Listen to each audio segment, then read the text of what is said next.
बोलो श्री प्राणनाथ प्यारे की जय। बोलो श्री सतगुरु महाराज की जय। बोलो श्री पन्ना धाम की जय। बोलो श्री सुंदर साथ की जय। आइए सुंदर साथ जी, अब हम चलते हैं हमारे प्यारे श्रीनिवास शंकर जी की तरफ, जो हमारे लिए धनी की ओर से एक आशीर्वाद बनके हमारे साथ बैठते हैं, हमेशा प्रेम उड़ेलते हैं। आइए उनसे पूछते हैं कि क्या वो इस निजानंद संप्रदाय में बचपन से ही थे, या फिर धनी उनको किस प्रकार अपनी प्यारी अंगना को वो अपने चरणों में, जो कभी अलग किया नहीं था, पर इस काल माया में भी कैसे खींच कर लाए। आइए चलते हैं। हाँ जी, श्रीनिवास शंकर प्रणाम सभी जी। सभी मेरे प्यारे सुंदर साथ जी के श्री चरणों में बहुत बहुत प्रेम प्रणाम। आवाज आ रही है? हाँ जी, बिल्कुल आपकी ही तरह परफेक्ट। तो मैं बात तो बहुत है बताने के लिए, लेकिन बहुत छोटे में ही करके बताऊंगा। तो सुंदर साथ जी, वैसे परिवार के अंदर जो है, हमारे परिवार के अंदर आध्यात्मिक सभी रहे हैं। हमारे फादर जो थे वो शिव जी की पूजा करते थे, उसके अलावा किसी को नहीं मानते थे, पर लेकिन पढ़े लिखे नहीं थे, तो वो शिव पुराण मेरे से ही सुनते थे। तो मैं जैसे ही मैं स्कूल से आता तो कहते कि भी हमें शिव पुराण सुना। लेकिन कभी भी इंटरेस्ट नहीं हुआ कि मैंने शिव पुराण सुनाई है, लेकिन शिव जी की के प्रति कभी भी हृदय में कोई भी अट्रैक्शन नहीं हुआ। तो धीरे धीरे धीरे धीरे जो है, मैं रामचंद्र जी के प्रति मेरी आस्था बनी। रामायण और रामचंद्र जी के प्रति आस्था बनी, क्योंकि मेरे एक हृदय के अंदर एक शुरू से ही बचपन से एक बात मेरे अंदर आती रहती थी कि जो सेवा पूजा की जा सकती है वो सच्चिदानंद परब्रह्म परमात्मा की जा सकती है, और इसके अलावा किसी की नहीं की जा सकती। तो मेरा एक हृदय ये मानता था कि मैं सच्चिदानंद के अलावा किसी की पूजा नहीं करूंगा। तो रामायण में शिव जी ने उमा को कहा कि मैं जो है जिसका ध्यान करता हूँ वो सच्चिदानंद जो है वो श्री राम है, मैं उनको आपको अभी दर्शन करा।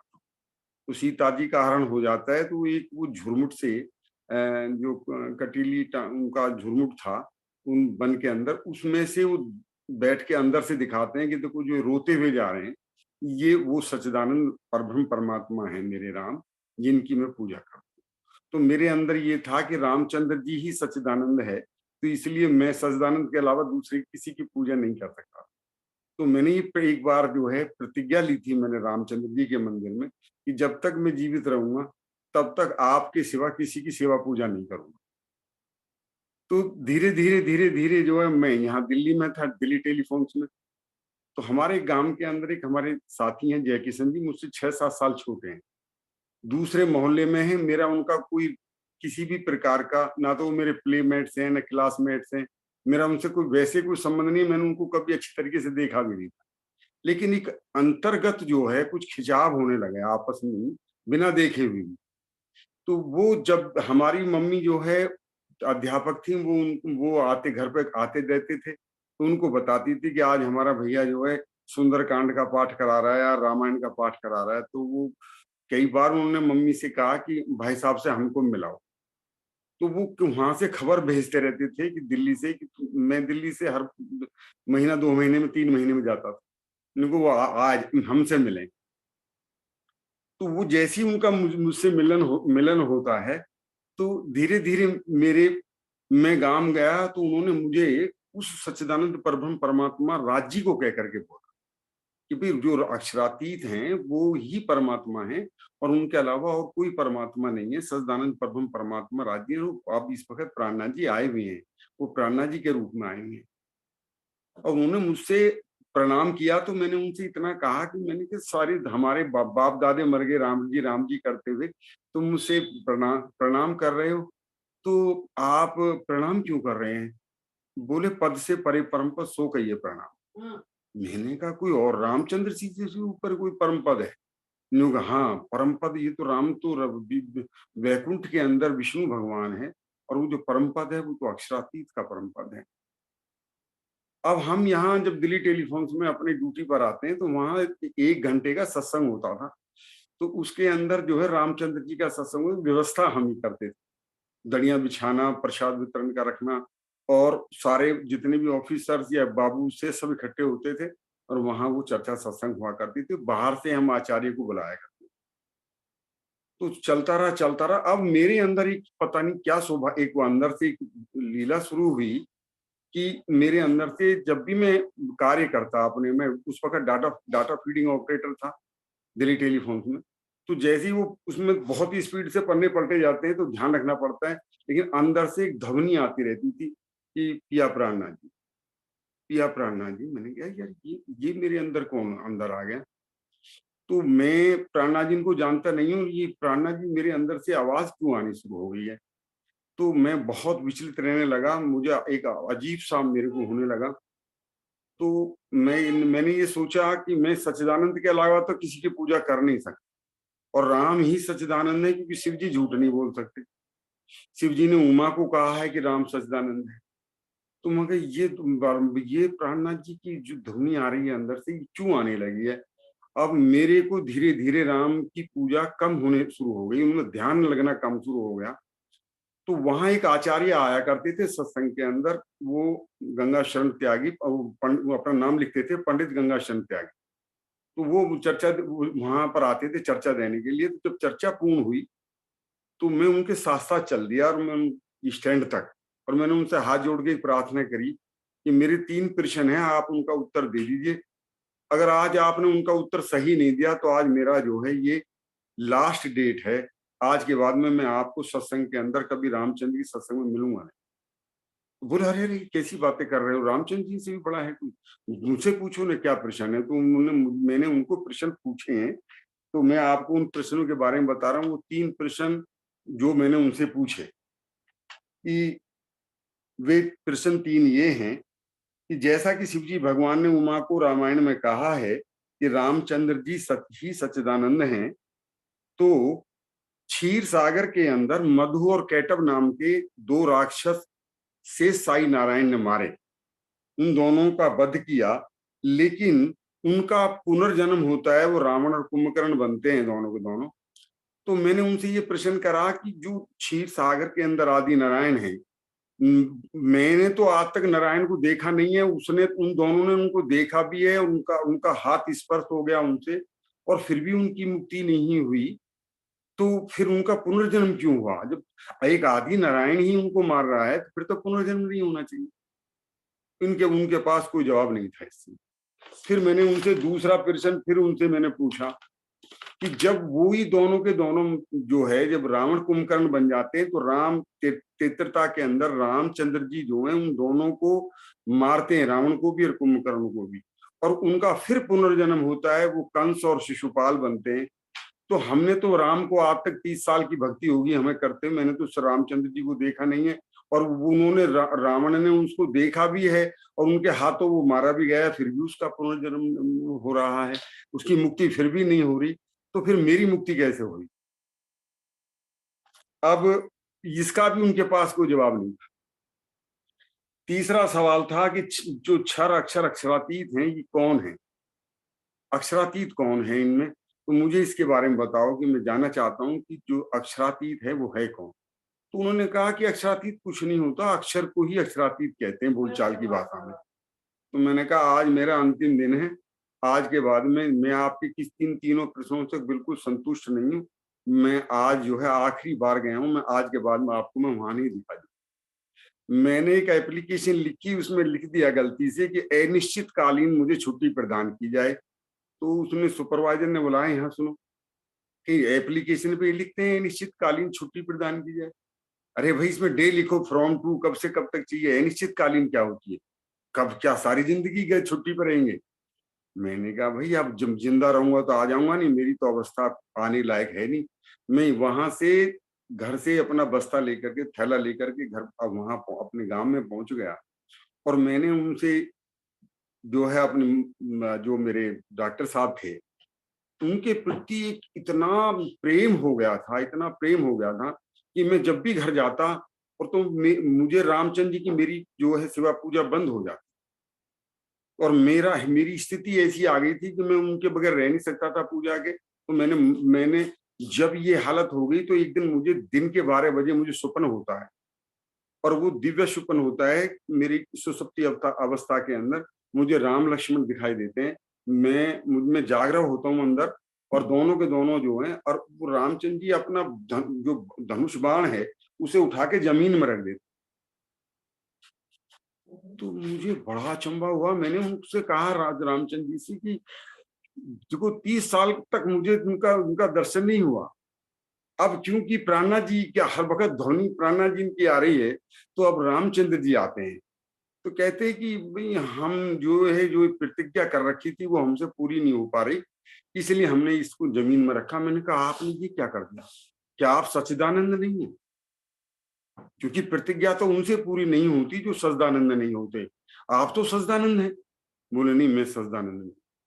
अरे मैंने कहा आप सच्चिदानंद नहीं है तो फिर आपने मेरे से पूजा क्यों करा?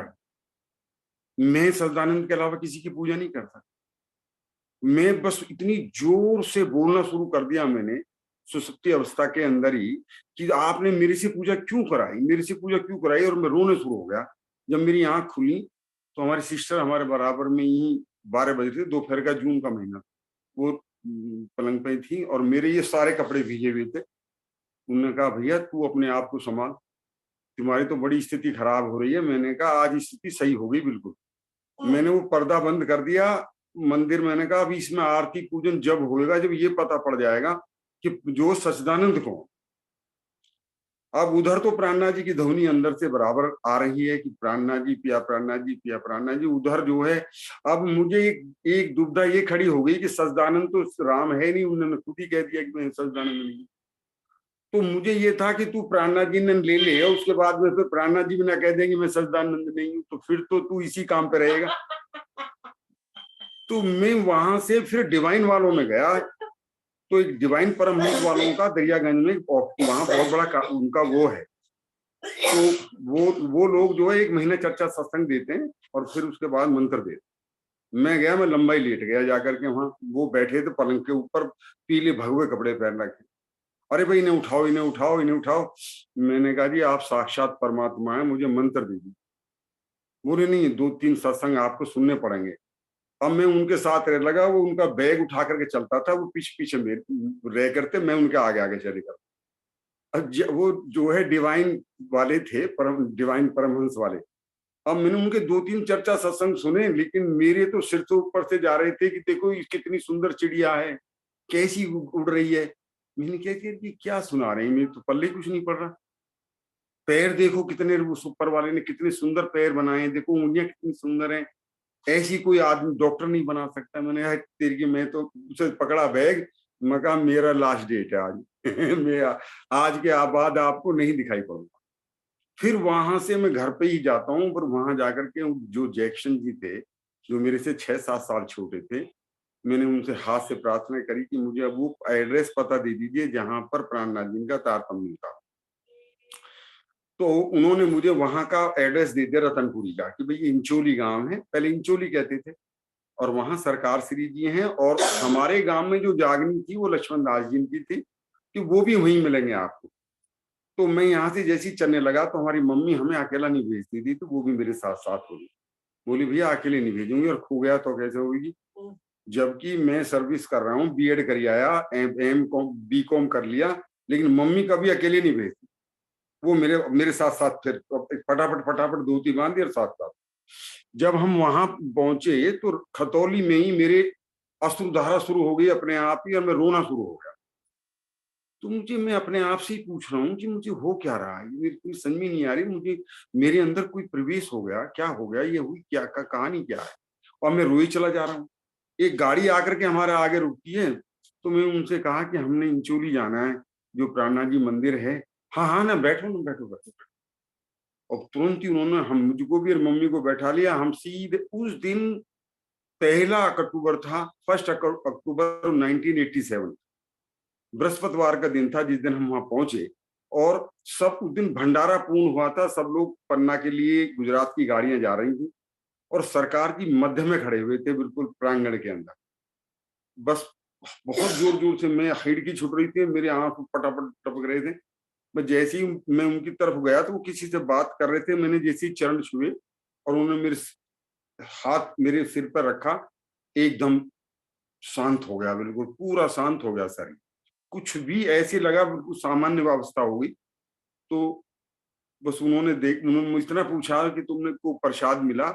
मैंने कहा नहीं अम्मा, मैं अभी अभी आया हूँ। तो उन्होंने चरण सिंह को आवाज लगाई कि इनको नए साथी आए हैं, इनको आप जो पहले प्रसाद दो, आप जाकर के पहले प्रसाद ग्रहण कर। बस प्रसाद, वहाँ भोजन चल रहा था, हमने भोजन वगैरह लिया, लेकिन अब हम वहाँ किसी को जानते तो थे नहीं। तो मैं और मम्मी अपने उनको जो लक्ष्मण दास जी हमारे यहाँ रहे थे गांव में, उनको ढूंढते रहे। उन्होंने मैं वहाँ सुल्तानंद जी थे जो रसोई के अंदर सेवा करते थे।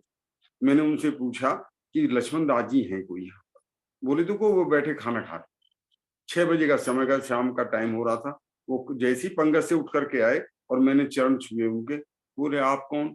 मैं कहा मैं श्रीनिवास हूँ, मैं दिल्ली से आया। अरे भाई, हम तो आपकी इंतजार करते करते थक गए। हम तो बहुत समय से आपका इंतजार कर रहे हैं कि आप कब मिलोगे, कब मिलो। यानी कि मैं उन्हें जानता नहीं, वो मुझे नहीं जानते हैं। वो जयकिशन जी की वही हालत थी, हम रात सारी सारी रात जागते थे दोनों दोनों। जब वो 4 बजे मुझे घर छोड़ने आते थे, उनका दूसरा मोहल्ला था, तो फिर मैं उन्हें छोड़ने के लिए उनके घर पर जाया करता था। फिर वो कहते थे नहीं भाई साहब, मैं आपको अकेले नहीं जान दूंगा। फिर वो मुझे छोड़ने आते, तो मध्य में हम कंप्रोमाइज करते कि आधा रास्ता हो गया, अब आप यहाँ से वापिस जाएं, मैं यहाँ से वापिस जाऊं। इतना अगाढ़ प्रेम था दोनों के अंदर। और ये मतलब सभी सुंदर साथ को वहां पता पड़ गया इस बात का। जब वहां पर लक्ष्मण दास जी जो महात्मा थे, उन्होंने सरकार श्री जी से कहा नए साथी आए हैं सिकंदराबाद से और वो जो है तारतम लेना चाहते हैं। वो देते नहीं थे किसी को भी 1 महीना के भीतर सुने बगैर। बोले उनको कहो कि अब सुबह उनको तारतम दें। तो अगला दिन 2 अक्टूबर था, छुट्टी का दिन था उस दिन वैसे भी। तो 2 अक्टूबर 1987 को सुबह हमें 6 बजे कुछ मिनट पर जो है सरकार जी अपने उससे आए कमरे से और बैठा करके हमको उन्होंने तारतम दिया। मम्मी को कहा आप भी तारतम लेंगे? नहीं, मैं अभी नहीं लूंगी, मेरा बच्चा जो मिलिट्री में गया है, जब वो आ जाएगा तब लूंगी। उन्होंने कहा तो तुम पीछे पड़ जाओ। हमको तारतम दे दिया, तारतम लेकर के हम चले आए। ये इस प्रकार से हमारा इस निजानंद संप्रदाय में आगमन हुआ। बस ये तो हमारा आगमन का प्रणाम जी। हाँ जी, श्रीनिवास अंकल, समय की परवाह ना करते हुए आज हम आपसे सारा कुछ सुनना चाहते हैं, क्योंकि आपके अंदर बहुत खजाने छुपे हुए हैं। तो कृपया आप अपने अगले अनुभव जो आपको हुए हैं ना, उनको जरूर विस्तार से बताइए। प्रणाम। ये बातें हैं अति घनी, तो ये तो बहुत ज्यादा बातें हैं, कहाँ तक तो इनका वर्णन करेंगे। क्योंकि राजी महाराज की ऐसी अब एक लीला शुरू हुई थी कि जिस अमर कॉलोनी के अंदर वो लाजपत नगर मंदिर था, अभी भी है वो। तो मैं वहाँ कैलाश नगर में ग्रेटर क्लास में जाया करता था। पहले मैं पोस्ट ऑफिस में था, बाद में मैं टेलीफोन में आया हूँ, क्योंकि पहले ये दोनों एक डिपार्टमेंट हुआ करते। तो मैंने एग्जाम पास करके मैं टेलीफोन डिपार्टमेंट में आ गया था। तो वहां रास्ते में अमर कॉलोनी के अंदर रामचंद्र जी का मंदिर था। तो मैं वहीं जाया करता हूँ, पुजारी भी मुझे जानता था। मैं जब भी जाता था रोता हुआ जाता। उसे पता था कि अब शाम का टाइम है, वो आने वाली, और आते ही प्रसाद देता। मैंने वहीं पर प्रतिज्ञा करी थी। तो मेरा मेरा इतना उनसे, उनके रामचंद्र जी के प्रति आना जाना। तो जब मेरे को एक दिव्य स्वप्न हुआ गांव के अंदर ही, तो उसमें मैंने क्या देखा कि रतनपुरी के अंदर जो है पांडाल लगा हुआ है, और एक सुंदर साथ मुझे खीर लेकर के आए एक डोने के अंदर। मैं एक उस पर बैठा हूँ। मैंने गोपिकाओं को देखा कि हमारे रतनपुरी आश्रम में जो हमारा जो निज मंदिर है, उसके रास्ते से कुछ गोपिकाएं निकल रही हैं, और मैं पांडाल में बैठा हूँ और मैं उनको एकटक देख रहा हूँ। और मैं देखते ही चला जा रहा हूँ। बस मेरी आंखें, मैं बिल्कुल ना तो पलक लग पा रही है, और उनको मैं, एक सखी ऐसी है उसे मैं लगातार देखे चल रहा हूँ। उसके वस्त्र दिख रहे हैं और उसका चेहरा दूसरी तरफ को हल्का सा। तो उन्होंने जैसे ही मुझे खीर दी खाने के लिए, और मैंने खीर खाई, तो मुझे मैं गांव में था उस वक्त। तो मुझे सपना हुआ, तो एक पीले वस्त्र में, जैसे मैंने ये कपड़ा पहन रखा है, ऐसे ही एक भगवा वस्त्र के अंदर जो है एक सज्जन आते हैं और वो आरती वहां उतारते हैं, रामचंद्र जी की आरती करते हैं वो। तो मैं उनसे ये कहता हूँ कि आप कौन हैं, यहाँ क्या, कहाँ से आए हैं आप? तो उन्होंने कहा कि हम जो है अमर कॉलोनी से हमें रामचंद्र जी ने भेजा है। अब जैसे ही उन्होंने कहा कि अमर कॉलोनी से भेजा है, तो क्योंकि मैं तो अमर कॉलोनी जाता ही रहता था, तो मैंने कहा आपको आपको किस लिए भेजा है?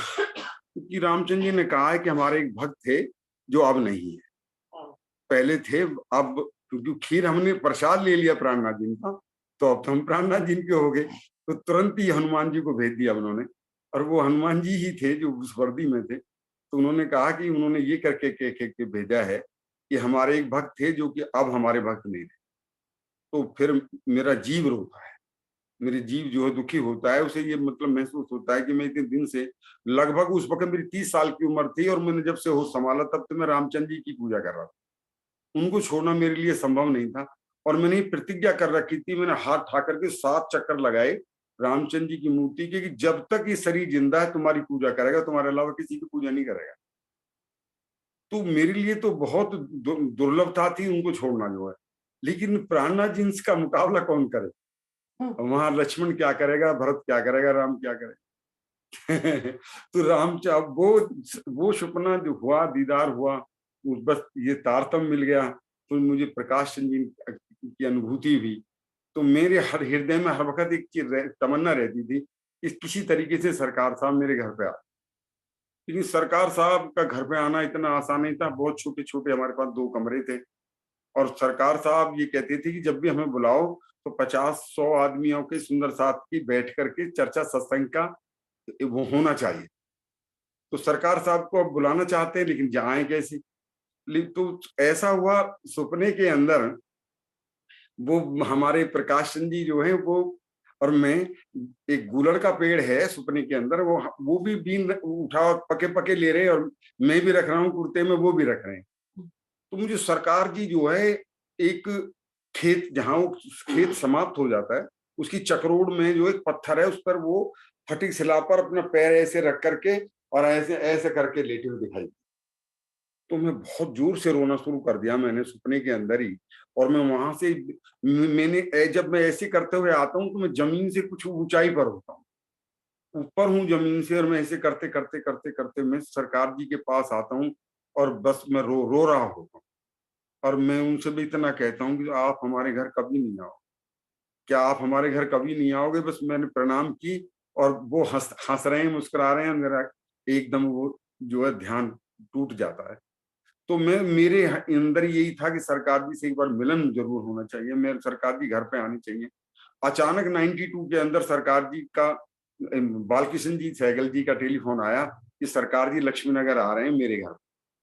तो वो ज्वेलरी का काम करते थे, तो सरकार जी और माता जी दोनों जो है उनके यहाँ आए। तो जैसे ही उनका आगमन सुना तो सब सुंदर साथ को खबर हो गई चारों तरफ की भाई सरकार जी आ रहे हैं।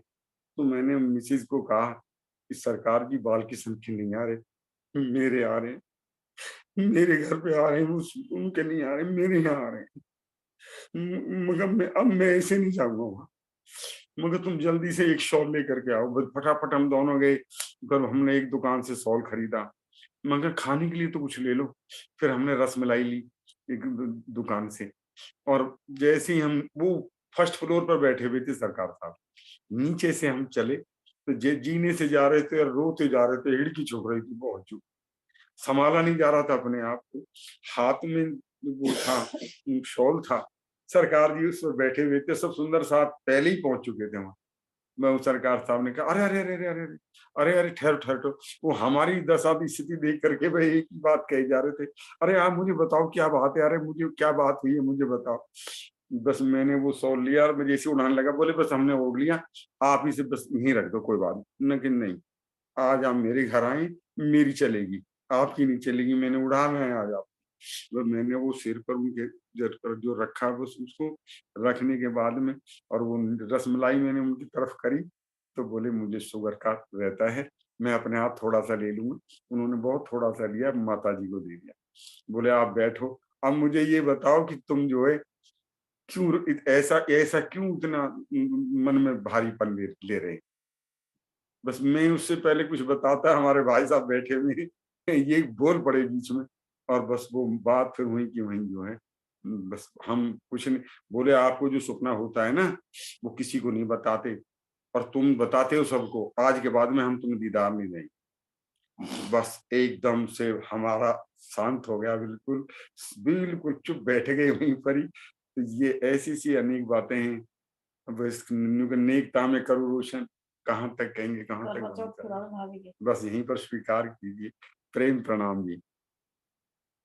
प्रणाम जी। तो सुंदर साथ जी, पता लगा हमारे ये श्रीनिवास अंकल जी के अंदर कितने भाव, कितना प्रेम, कितनी सतगुरु के प्रति निष्ठा और कितनी खोज अंदर भरी पड़ी थी। कैसे खोज खोज के, जैसे देवचंद्र जी सन्यासियों के पास जाते हैं, फिर कहते हैं now this is my last day, मैं कल से नहीं आऊंगा, अब मैं यहाँ जा रहा हूँ, अब मेरा अंतिम दिन है, मेरा उत्तर नहीं मिला। इस प्रकार की यात्रा, उनका कुछ अंश, यात्रा का कुछ अंश हमें श्रीनिवास अंकल के जीवन में भी दिखाई दिया।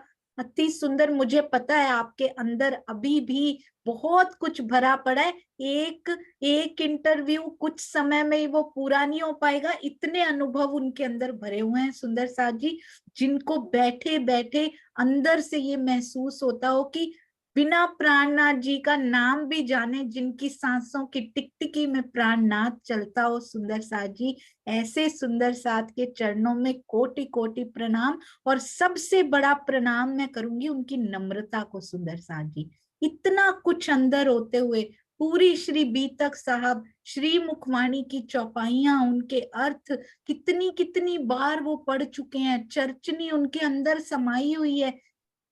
बीतक सुनाया करते हैं वो सुंदर साथ को, चर्चा किया करते हैं, फिर भी यहाँ ऐसे बैठे होते हैं सुंदर साथ जी, इतनी नम्रता लेकर, हमेशा हाथ ऐसे करके। इनकी नम्रता को कितने प्रणाम किए जाएं सुंदर साथ जी। ऐसे सुंदर साथ पे वारी वारी बलिहारी। हमें आपसे बहुत कुछ सीखना है श्रीनिवास अंकल। राज जी, आपका प्रेम, आपका आशीर्वाद, आप एक आशीर्वाद हो हम सबके लिए, जो धनी ने मेहर करके हम पर भेजा है। अब आप अपनी यात्रा से आज के युवा को कहें या आज के मिडिल एज को कहें या आज के सुंदर साथ, सारी एजेस के सुंदर साथ को आप क्या संदेश देना चाहेंगे? देखिए, ये ब्रह्म ज्ञान है सच, तो जिनको भी मिल गया है, इसका एक ही लक्ष्य है हम सबका। हम कॉल करके आए हैं, जागे यानी जगाओ। हम जागे हैं, औरों को जगाना है। तो मैं जैसे ही तारतम मिल जाता है तो मैंने घर पे सबसे पहले बीतक पधरा। वाणी बाद में आई है, बीतक में ले आया था। बीतक को मैंने घर पे शुरू कर दिया और हर संडे को बीतक हुआ करती थी। और उससे फिर जागनी शुरू हो गई। फिर तो हमारे घर में धीरे धीरे धीरे धीरे, ये हमारे सारे भाइयों में, हमारे खानदान में भी किसी को तारतम का पता नहीं। उनकी मेहर सबसे पहले स्तन पर हुई, उसके बाद हमारे भाई साहब भाभी जी पर हुई, फिर नरेश पर हुई, जो हमारे वो जो फौजी साहब हैं, फिर छोटे वाले पर हुई। इस तरीके से हमारा, तो आज हमारा पूरा परिवार, हमारी मम्मी भी, वो हालांकि दोनों गुजर गए, मम्मी पापा, पापा जी ने तारतम नहीं लिया, मम्मी भी जो है वो भी इस संप्रदाय में आ गई थी, उन्होंने तारतम ले लिया था। तो मैं तो यही कहूंगा कि सुंदर साथ जी, अर्थवेद में आया है, सर्वोत्कृष्ट सर्व पूज्यते से पूजन्ति, कि जो सबसे ऊंचा पद है और जो सर्वाधिपति है, सर्वनियंता है, सर्वअंकलेश्वर है, उसके अलावा किसी की भी पूजा नहीं हो सकती। और स्वयं हमारी वाणी इसका गवाह दे रही है, खुदा की साहिदी देवे खुदा, और न किन्हु से होए, करे बयां फुरमावे हुक्म, लायक पूजने के सोए। पूजने के लायक कौन है? जो खुदा की साहिदी संसार में दे दे। और खुदा की साहिदी कौन दे सकता है? जो खुदा हो।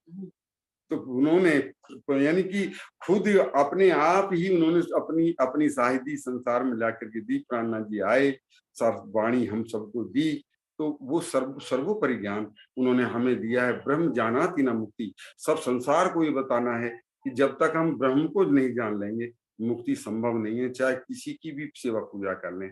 इसलिए हमको सबको ये ध्यान में रखते हुए कि 84 लाख योनियों के बाद में ये तन मिला है, हमें सबको बताना है आगे की तरफ। प्रेम प्रणाम जी। प्रणाम जी। और हम सब सुंदर साथ जो जूम पर बैठे हैं, करीबन करीबन 2+ ईयर्स हमें हो चुके हैं इकट्ठे बैठे बैठे, तो आपका हम सब सुंदर साथ के लिए क्या आशीर्वाद है? अब तो आप ही से आशीर्वाद मिल रहा है, सारा कुछ हम तो हमारे पास, हम तो अब आपसे ले रहे हैं, जो कुछ भी आशीर्वाद मिल रहा है वो आपसे मिल रहा है। मैं तो यही कहूंगा हमारा लक्ष्य जो ना अर्जुन की तरह, जैसे आप कहते हैं कि हमारा लक्ष्य ही अर्जुन की तरह होना चाहिए। उन्होंने भीम से भी पूछा, द्रोणाचार्य ने, कि स्पीड पर तुम कुछ देख रहे हो? कहा, मैं सारे कौरवों को देख रहा हूँ, सारे पांडवों को देख रहा हूँ, 18 अक्षरों सबको देख रहा हूँ। मैं, चलो तुम भागो यहाँ से। तो वो सबसे पूछते हैं, युधिष्ठिर से भी पूछा था, उन्होंने कहा चिड़िया दिख रही। बोले आप भी मजेदार नहीं। तब उन्होंने अर्जुन से पूछा था कि तुमको क्या दिख रहा है? मुझे कुछ नहीं दिख रहा, मुझे आंख दिख रही है चिड़िया की बस। शाबाश, लगाओ निशाना इसी पर ही। तो हमारा डेस्टिनेशन ही श्री युगल स्वरूप के श्री चरण। जब तक उनको नहीं हमको मिल जाते, हमको बैठना नहीं है, हमको अग्रसर रहना है, बढ़ते रहना है। हम उनके हैं, इसका अटूट बिल्कुल ईमान होना चाहिए कि हमारे राज्य ही हमारे हैं, हम उनके हैं, हमारा और कोई संसार में दूसरा नहीं है। बाकी तो जीवन तो वो अपने आप चलाते रहेंगे। भाई इतना ईमान पक्का रखना है। प्रेम प्रणाम। प्रणाम जी। हमारे समाज को एक करने के लिए कोई ऐसा एक कदम कौन सा उठाना चाहिए हम सुंदर साथ को? अगर इस संपूर्ण सारी दुनिया को अगर एक करना है, तो उसके जरूरी है कि उसे नित्यानंद संप्रदाय के अंदर लेकर के आना पड़ेगा, क्योंकि ये समन्वय का है। सारे मानव समाज को एक करने का दीन है, ये मानव दीन है। तभी तो उन्होंने मेड़ते में कहा कि पूरी पहचान भई पीऊ की तब धरो महामत में नाम, यहाँ लो ईसे का इलम। अब यहाँ तक तो मैंने जो है एक वेदीय पक्ष रखा था।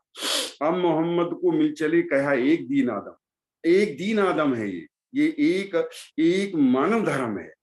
और अगर इस जब तक सारा पूरा ये आलम इसमें नहीं आएगा, तब तक एक नहीं हो सकते हैं।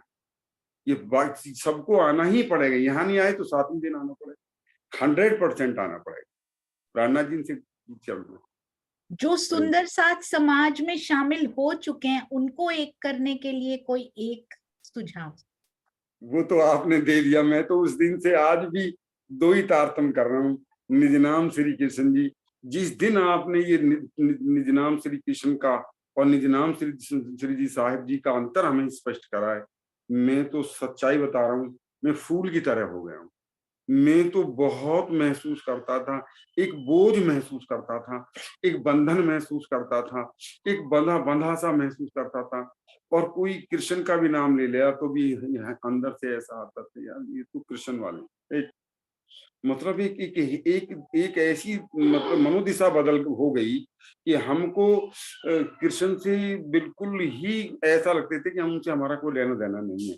जब आपने बताया कि हमारी यात्रा ही ब्रज से है और रात से होती भी हमको जाना ही ब्रज से रास्ते ऊपर को हुआ है, तब जब से आपने निज नाम श्री कृष्ण जी दिया है, ये दोनों के दोनों तारतम्य डेली बेसिस पे करना। प्रेम प्रणाम। प्रणाम जी। प्रणाम जी। अति सुंदर श्रीनिवास अंकल की तरह से योर हार्ट आउट, अपने दिल में जो जो छुपा रखा है ना सुंदर साथ जी, सारे सुंदर साथ तक वो तरंगे पहुंचना दीजिए। पता नहीं किस रूह की बात का इंतजार कौन सी रूह कर रही है मुड़ने के लिए। आपके चरणों में हम सब सुंदर साथ की ओर से कोटि कोटि प्रणाम जी। ऐसे ही आपके अनुभव, आपका प्रेम, आपका आशीष, आपकी सारी तरंगे हम सब सुंदर साथ के दिलों में राज जी ऐसे ही ट्रेवल कराते रहें। धनी जी के चरणों में कोटान कोट प्रणाम जी। प्रणाम। प्रेम प्रेम प्रणाम।